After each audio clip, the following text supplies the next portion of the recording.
Hi, Jim Kruzan here. Hey, I thought it would be a good idea to spend a little bit of time just talking about the Secure Act. By now, you've probably heard that it's law, passed into law late last year, effective January 1st. And while there's been a lot written about it, I thought we could boil it down to some very short, usable chunks and also talk about what that means from a strategy perspective. So the Secure Act, I love the acronym, setting every community up for retirement. It became law January 1st. The purpose, really, it was a bipartisan bill. At least that's what they want you to believe. It was actually stuck onto the budget bill that was passed at the last minute at the end of the year. It was sitting in Congress for quite a while and not getting a lot of momentum. The fact that we had to pass the budget so the government wouldn't stall, this was kind of snuck in on the back end of it and was passed into law. There are some good parts of this, and there are also some parts that are not quite as well received. The real purpose is to make it easier for folks to prepare for retirement. And with the Secure Act, there are 9 key elements. The Secure Act affects 2 groups of people: employers, as it relates to their corporate plans, and individuals. And we will touch on both. Let's start with those attributes that affect employers. The first thing is it expands the eligibility for part-time workers. So now it makes it easier for participants in an employer plan to participate within the 401k. Now, anybody who works 500 hours a year for 3 consecutive years can participate in a plan. And anybody who worked essentially half a year or 1,000 hours in the prior year are also eligible for the plan. So this alone should broaden the net and make more folk working either full-time or part-time available as participants in a 401k plan. The second thing it did is it lowered the barrier for offering multiple employer plans. The thought was, let's get a lot of small employers together and create a much larger unit, which can then go out and purchase services. The problem was that that program was very restrictive, and 401ks generally are excessively expensive. There's a huge amount of burden and high administrative cost. The old program under these multiple employer plans required that a corporation shared a common connection or similarity. So as an example, I own a dry cleaning shop. Let me bundle my resources with other dry cleaners, and maybe we could have a multiple employer plan. Now, I can bundle my resources with a local pharmacist or a baker or somebody else where we don't share common connection or similarity. This more relaxed version should make it easier for very small companies to be able to purchase these types of 401k services a bit more cost effectively by bundling with other small businesses. The third thing is it made it easier for 401k enrollment, specifically auto enrollment. This Secure Act provides a tax credit to businesses that offer auto enrollment for their employees in both 401k as well as simple IRA. So once you hire an individual, if that individual automatically gets enrolled into a 401k, typically in a lifestyle plan or a target date fund, there may be some opportunity for some tax credit that might offset the little bit of matching or additional cost by having somebody immediately become available for the program. This particular part of the law is somewhat questionable. What it does is it provides a new level of employer protection for offering lifetime income options. This is something that the insurance industry has lobbied for many years. They finally got their way with this particular law. So now employers will have the ability voluntarily to offer as part of their 401k resources, the menu of opportunities, the ability to take that balance or part of that balance and buy a lifetime annuity. The problem with that is it's going to be touted as here's a way to get a pension. You'll get a monthly income. But make no mistake, this is not a pension. This is an annuity. And if the insurance company goes belly up, the employer is now off the hook. This thing gives them the ability to skirt their fiduciary responsibilities. So I think there's going to be a lot of folks who will look at this thing as, oh, I've got a pension option now. You don't. An annuity is not a pension, and an annuity, especially in this format, does not provide any ERISA protection. So really, it's buyer beware. The other thing is, as somebody who's been doing this quite a while, I can remember in the early 80s when 401ks were first created. In fact, I wrote the very first 401k for American Express. I signed up a small manufacturing firm in 1983, and it was the first 401k written for that company. And the funny thing was, it was brought forth, this whole idea of 401k, because we were coming off of a horrible decade of the 70s where inflation devastated pension incomes. Those people in the early 70s that had a fixed income, call it pension, by the late 70s, because of purchasing power strain, they could purchase about a third of what they could purchase before. Literally, 66% of their purchasing power was obliterated. So the idea was, hey, here's an opportunity to get money to work in something that participates in the market that should stay ahead of inflation. Roll ahead 40 years. People forget about the purpose. They're now concerned that, gee, the market can go down at some point. We need fixed guaranteed resources again. Sadly, I think it's happening at exactly the wrong time.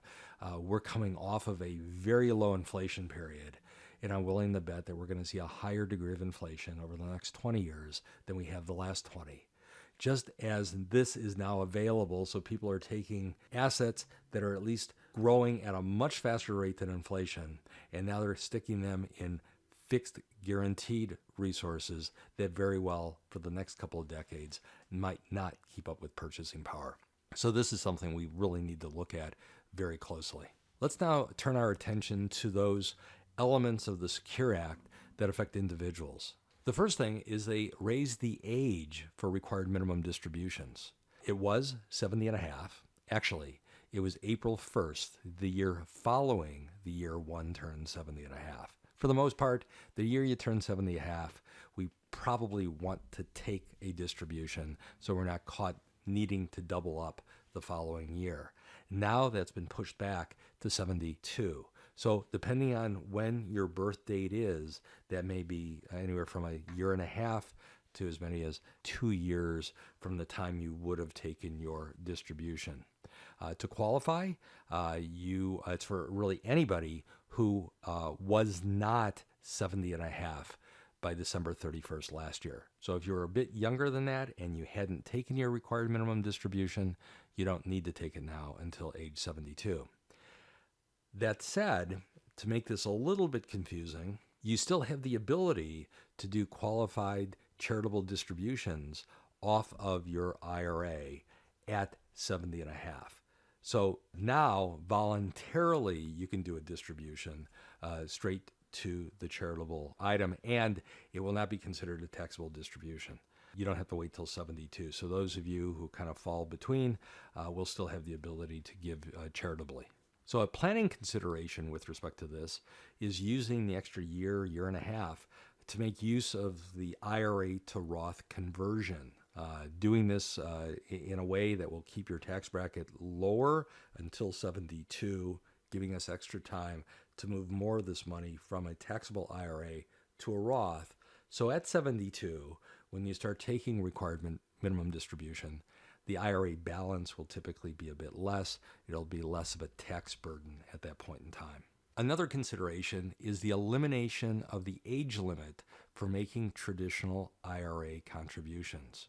Prior laws said, look, once you hit 70 and a half and you're of the age of required minimum distribution, regardless of whether you're still working or not, you were unable to make IRA contributions.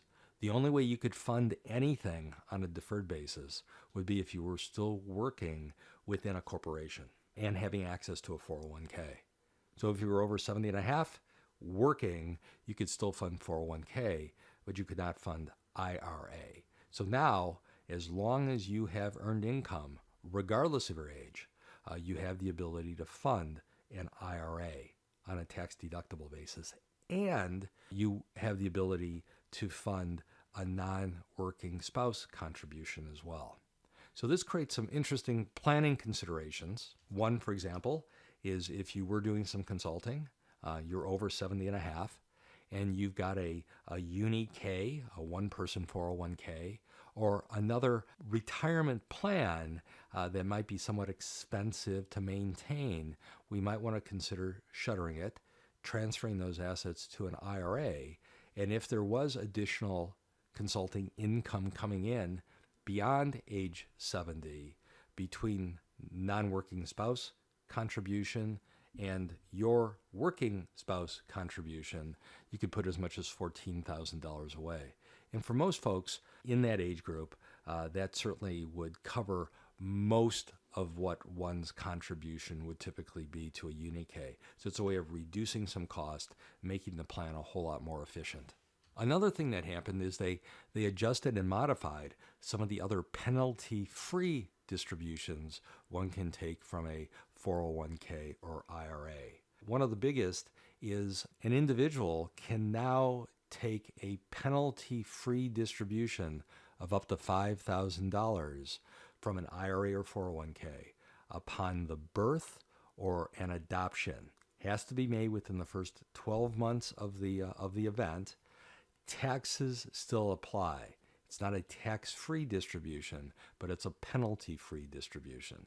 So if you gave birth, you're 32 years old, you could take a $5,000 distribution, treat it as ordinary income, no penalty. And for a couple, each of the couples, each party to the couple would have the ability to take a $5,000 distribution from their respective IRAs for a total of $10,000. And it's per event.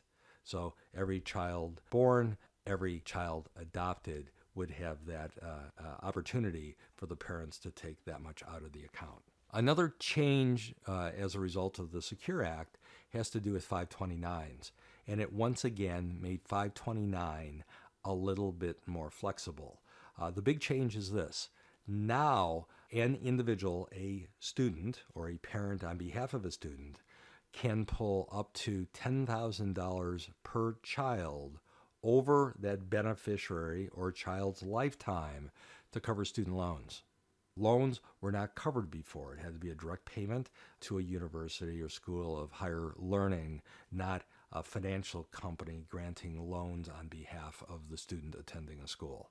The other thing it is it also offered the opportunity to use 529 distributions to cover the cost of apprenticeships.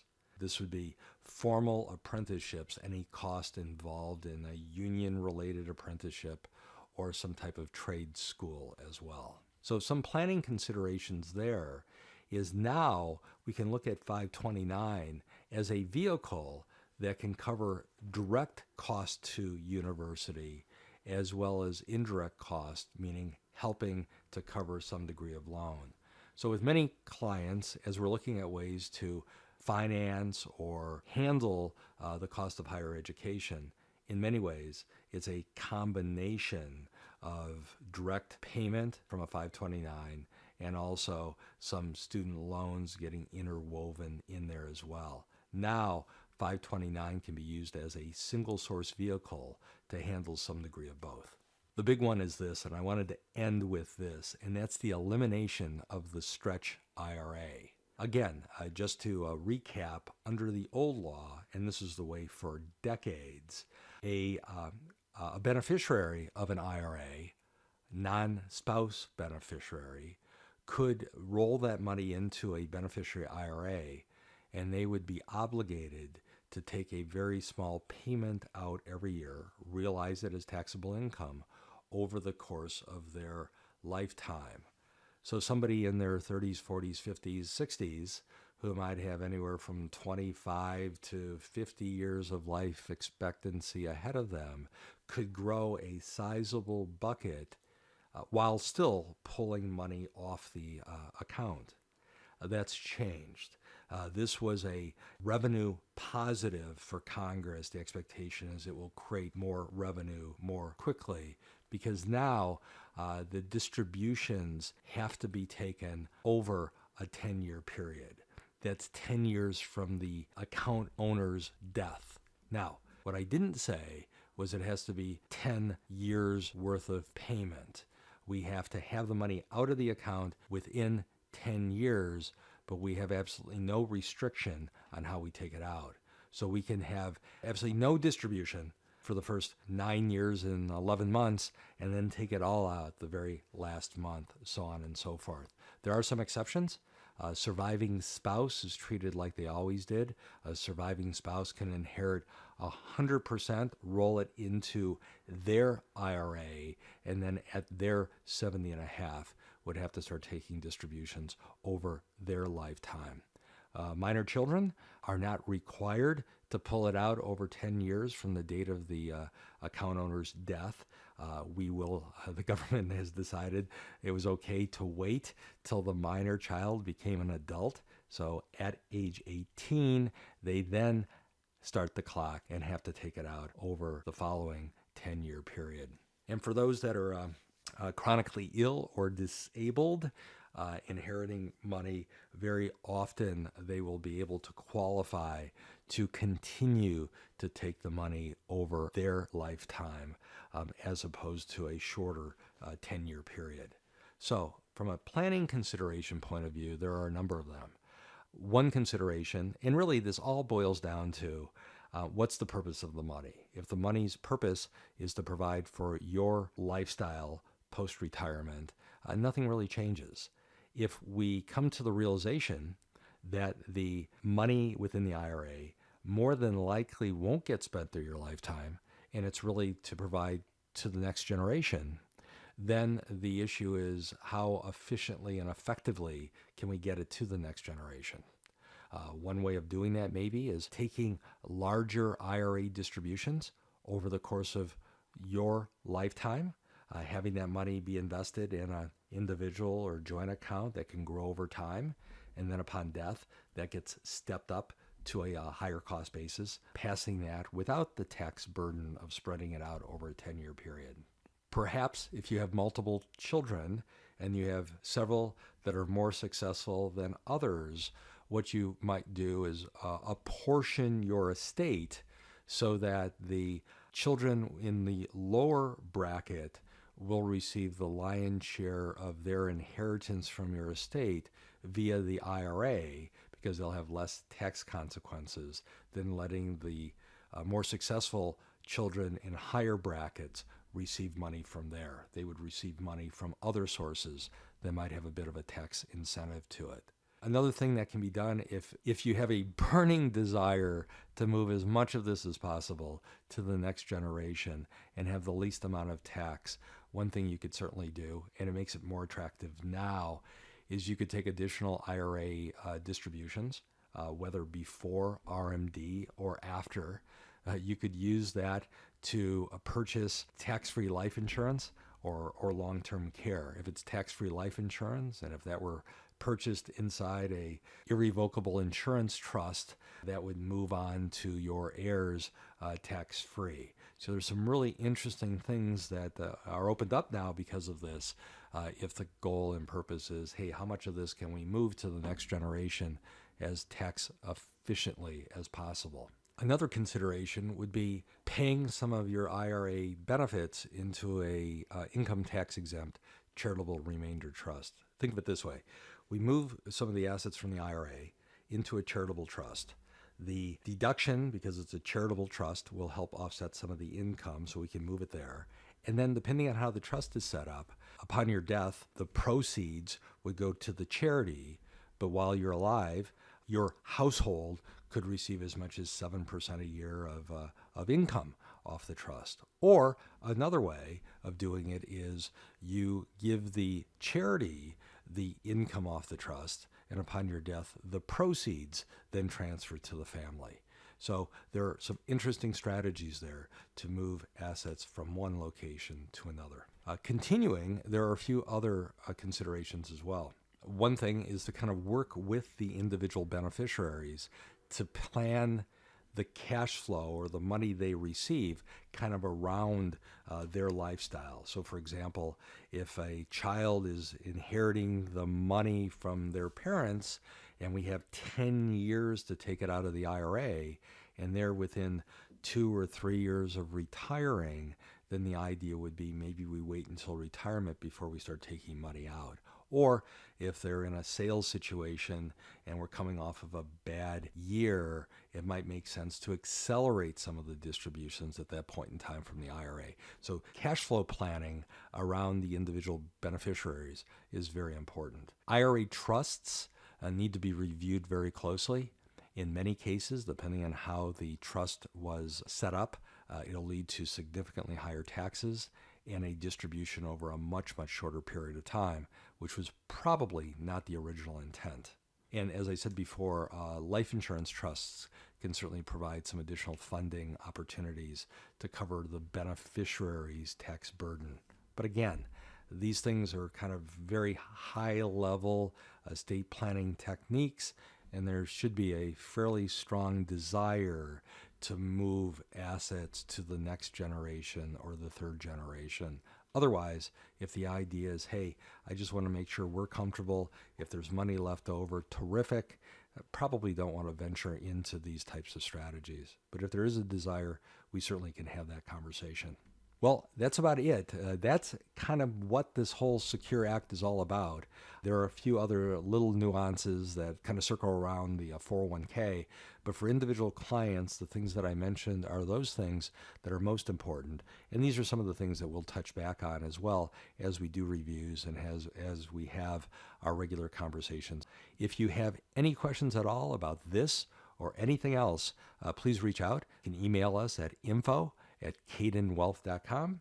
It's monitored regularly, and we'll be glad to reach out to you either by answering via email or simply picking up the phone, whichever is best. Once again, this is Jim Kruzan. Thank you very much, and have a profitable day.